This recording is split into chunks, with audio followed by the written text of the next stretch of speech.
7월 넷째 주 디센터 뉴스레터. 엄청난 물가 상승에도 비트코인은 괜찮아. 미국 6월 소비자 물가지수 CPI가 폭등했어요. CPI 상승률은 전년 동월 대비 9.1%로 시장 예상치 8.8%를 뛰어넘으며 40여 년 만에 최고치를 기록했는데요. 이로 인해 연방준비제도의 0.75%포인트 금리 인상 가능성도 높아졌어요.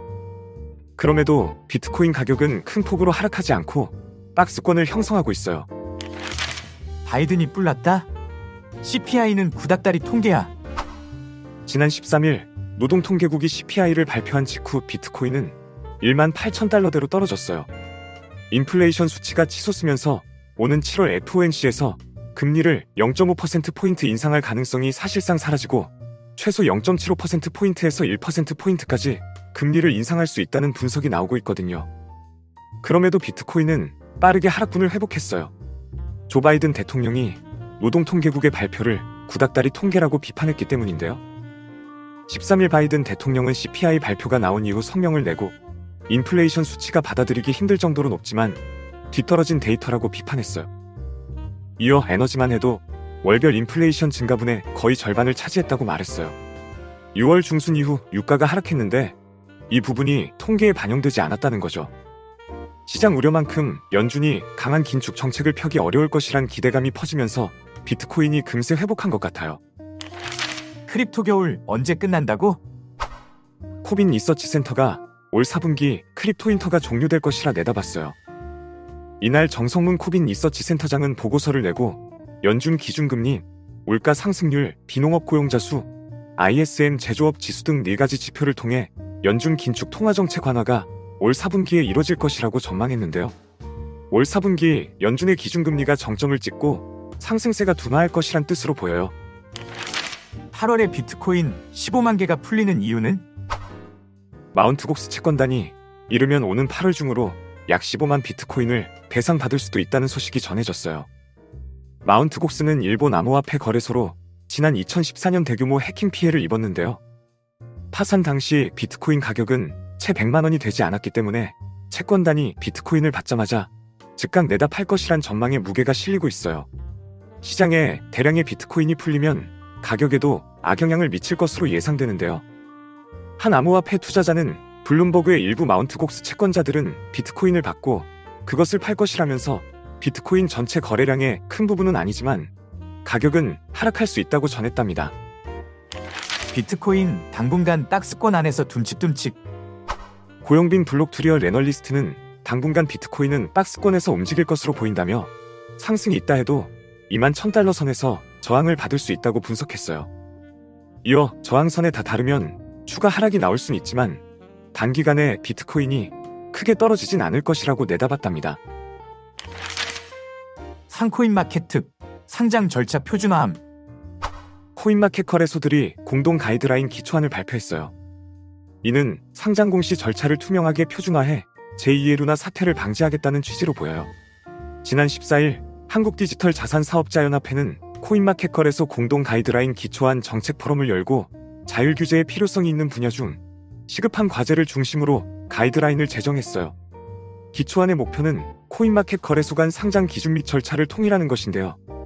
이를 위해 상장 인력, 상장 절차에 대한 규정 거래 지원, 종료 결정 불공정 거래 감시 등에 대한 표준화된 지침을 제시했어요.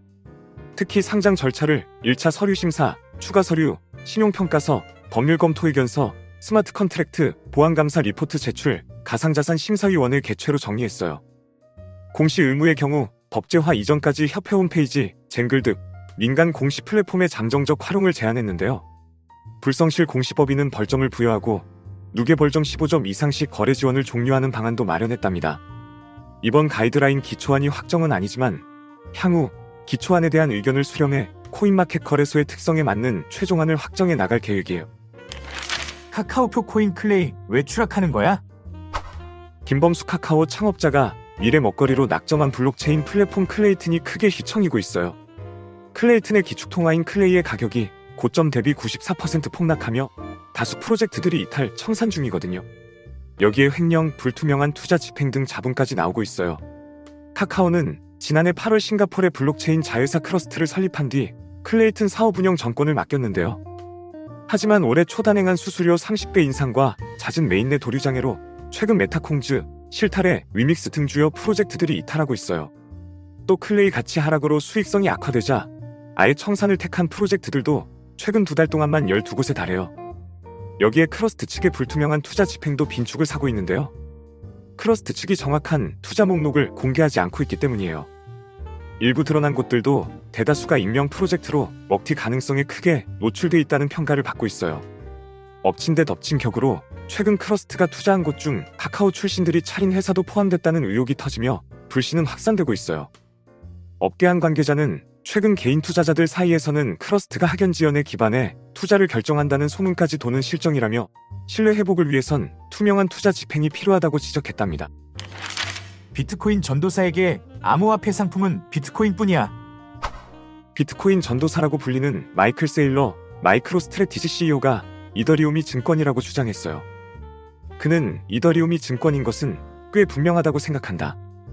그것은 암호화폐 공개 ICO를 통해 발행됐고 네트워크 관리팀이 있었다라며 이같이 주장한 이유를 밝혔는데요.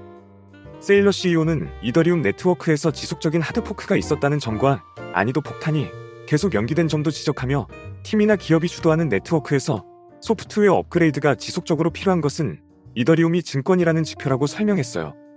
세일러 CEO는 또 가상자산이 상품으로 분류되기 위해서는 바꾸고 싶어도 바꿀 수 없는 프로토콜이 뒷받침돼야 한다며 발행인이 있을 수 없고 여러분이 실제로 결정을 내릴 수도 없다고 말했어요.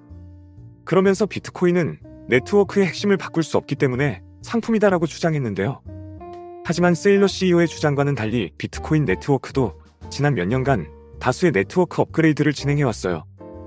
특히 지난 11월에는 탭루트 소프트 포크를 진행해 비트코인 네트워크의 개인정보 보안 기능을 강화하고 스마트 계약 기능을 추가하기도 했답니다.